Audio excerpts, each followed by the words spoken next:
Good day and welcome to another edition of Citizens Movement Radio News. Today is Friday, the 6th of June 2025. I'm Bernard Chele, ready to bring you the latest news and updates. Here are today's headlines on Citizens Movement Radio News. US tells Mnangagwa that corruption is killing Zimbabwe. President Chamisa is the real deal, says Prasho Sibanda. Mnangagwa and Mafume endorse Pomona corruption scandal. Now let's delve into the detailed stories.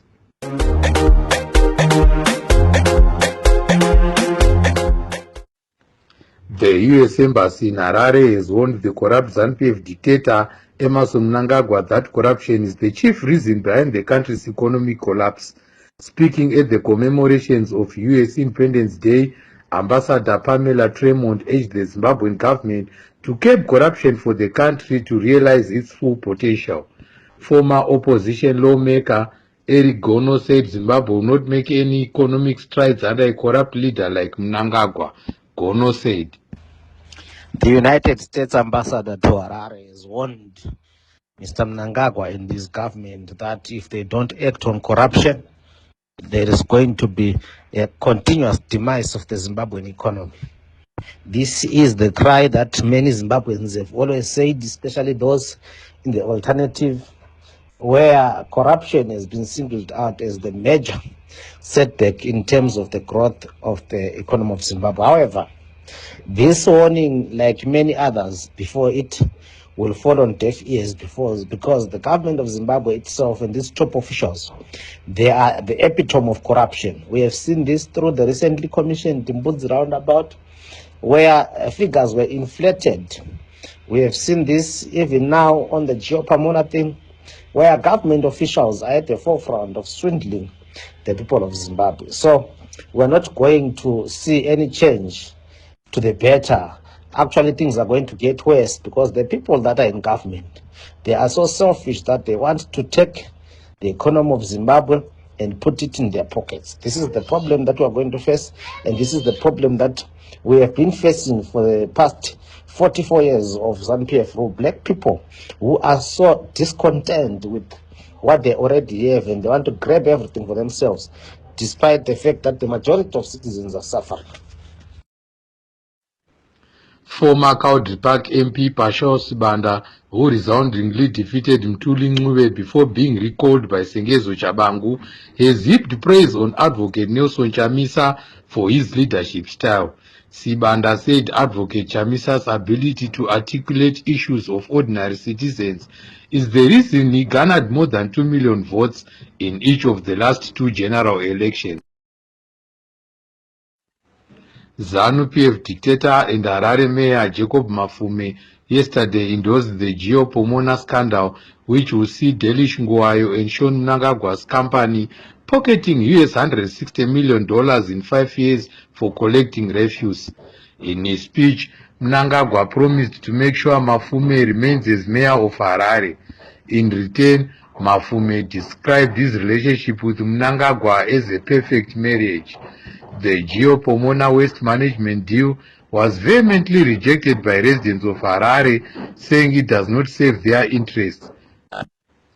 Meanwhile, opposition official Stephen Sakos Chuma said the Pomona scandal explains why Mayor Ian Makoni and councillors loyal to President Nelson Chamisa were recalled from council. He said it was Emmerson Mnangagwa's plan to install councillors who were going to support the scandalous deal. Chuma said, "Yes, it is now very clear that the recall of people elected, the councillors, by Emmerson Mnangagwa using a puppet, Sengezo Chabangu, was meant to make sure that he will have his own councillors that are going to vote in favor of such corruption deals like the Pomona scandal. What we witnessed yesterday is a clear display of corruption. But we know that Mafume and the councillors who endorsed this Pomona deal are working hand in glove with Emmerson Mnangagwa. Obviously, they are getting some crumbs while Emmerson Mnangagwa is getting a big chunk from the 160 million corruption scandal.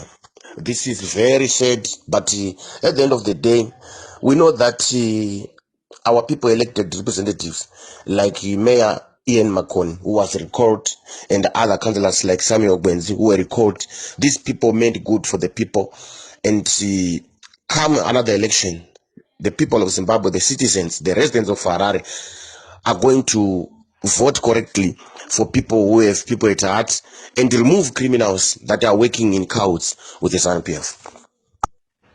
Chief Nhlahla Yamangwe Ndiweni on Wednesday led protests by Zimbabweans in United Kingdom against Emerson Mnangagwa's wife Auxilia from entering the country to attend the FLE summit on the 17th and 18th of this month. In his address after handing over the petition at number 10 Downing Street, Chief Ndiweni said Auxilia Mnangagwa and her husband are presiding over a government that has caused the suffering of women through corrupt and human rights abuses. Let's tune in. Today we're here once again at 10 Downing Street. This time we are protesting against the invitation that was given out by FLE to invite the First Lady of Zimbabwe to the conference. The conference is title-headed Women Empowerment and Development. That could not be a more erroneous title to have invited the First Lady over to. When we look at her history in Zimbabwe, when we look at what's been done in Zimbabwe, women have been left behind, far, far, far behind. We start right at the top, at the apex, and we note and identify the number of ladies incarcerated falsely in the prisons in Zimbabwe up and down the country. We look at the treatment of women in Zimbabwe up until now. It's been atrocious. And we even go as far as looking at the health service in Zimbabwe. We look at the primary health care service in Zimbabwe. We look at infant mortalities in Zimbabwe. We look at everything pertaining to our sisters in Zimbabwe, and we see we've gone downwards. We have not gone upwards at all.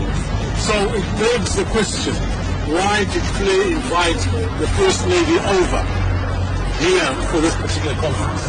When right in front of everybody to see, we have a First Lady that has not performed on par as she should have done.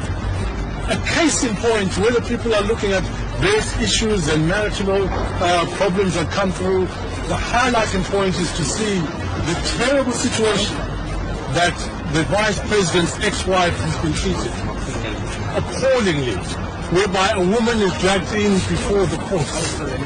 A woman who's ill, a woman who's had amputations, being dragged into that particular arena.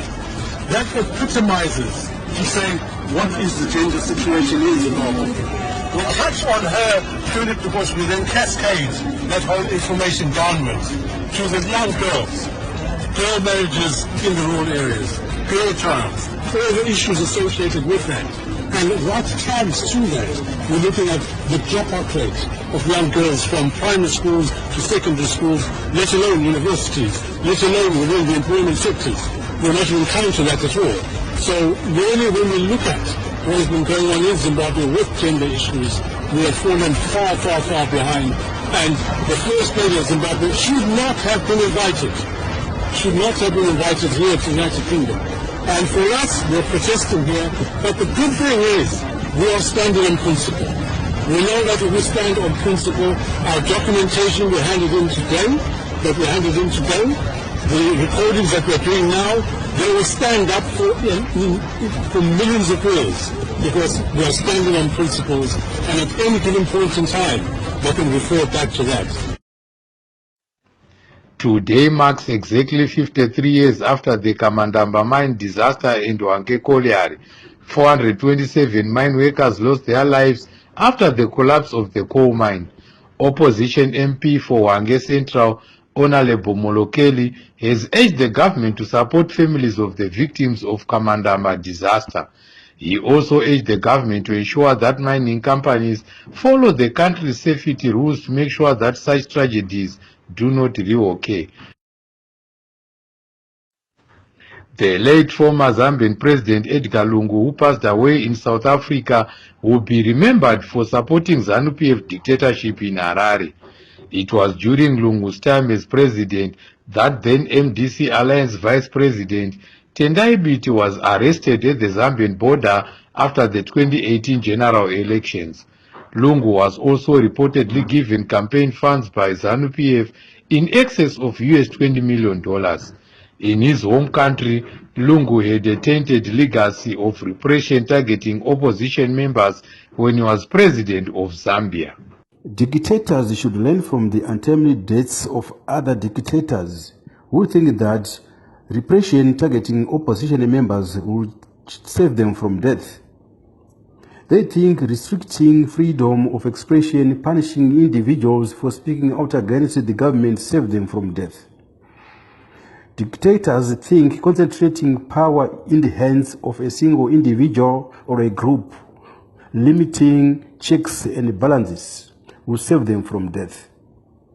They think controlling the media using propaganda to shape public opinion and suppressing dissent will save them from death. Wake up, all dictators in the world. Death is coming. You might be the next. In international news, a war of words has ensued between US President Donald Trump and his former ally Elon Musk following their recent fallout. In their latest verbal exchanges on social media, Trump said Musk is angry because he cancelled government subsidies for his companies. Musk, who recently left his role in Trump's administration, said the US president would have lost last year's elections without his support. Let's take a look at our sports news. The Warriors of Zimbabwe are in action this evening and they take on the Stallions of Burkina Faso at Stade El Bashi in Mohamedia, Casablanca in Morocco. The match kicks off at 6 p.m. local time. Warriors coach Michael Nies is expected to use the friendly matches against Burkina Faso and Niger 4 days later to fine-tune his squad ahead of AFCON tournament to be played in Morocco in December. Let's hear Warriors coach Michael Nies speaking on the team's preparedness. The excitement is slowly growing. We are going in the final preparation to this match with meetings and the training session, and the team assembled well. We got settled here in Morocco. We got used to the weather. The game was now unfortunately a bit from 8 to 5 postponed. We hope the heat won't be too strong at the beginning. But I think it will be an interesting game, and the team, we're looking really forward, no? The whole team. Yes, I cannot reveal that, but it's in the nature of these friendly games. Yeah? When you see our group has a lot of new faces, also players who came back, and of course there will be some new faces automatically on the pitch in the starting 11.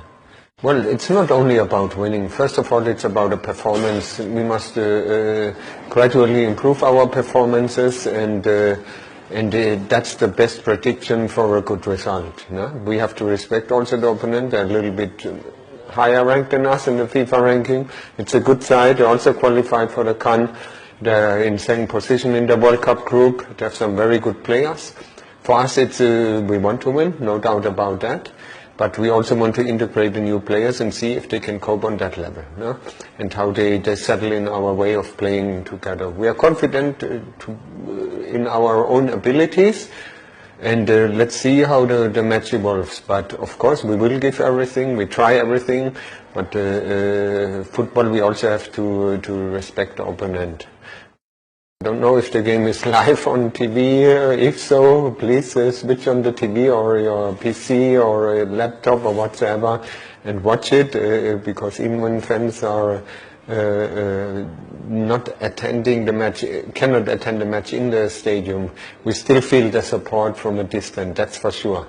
And of course, if there's a few Zimbabweans here in Morocco, we would be very happy to have them here supporting us. I'm sure there will be quite a few, yeah? Not as many as in South Africa when we played there our games, but we want everybody to be able to watch the game, and hopefully it will be streamed somehow or transmitted live. because I'm sure they're also excited to see some new players, how they perform, how they can be integrated, if it increases the competition in our team, and that excitement is also for them. Spain and France played a classic match in the UEFA Nations League semi-final, which produced 9 goals. Spain edged France 5-4 with 17-year-old Lamine Yamal scoring a brace.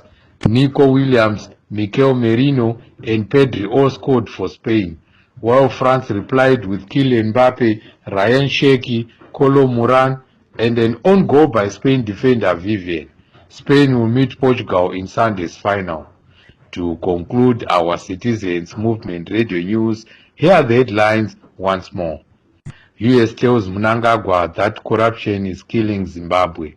President Chamisa is the real deal, says Pasho Sibanda.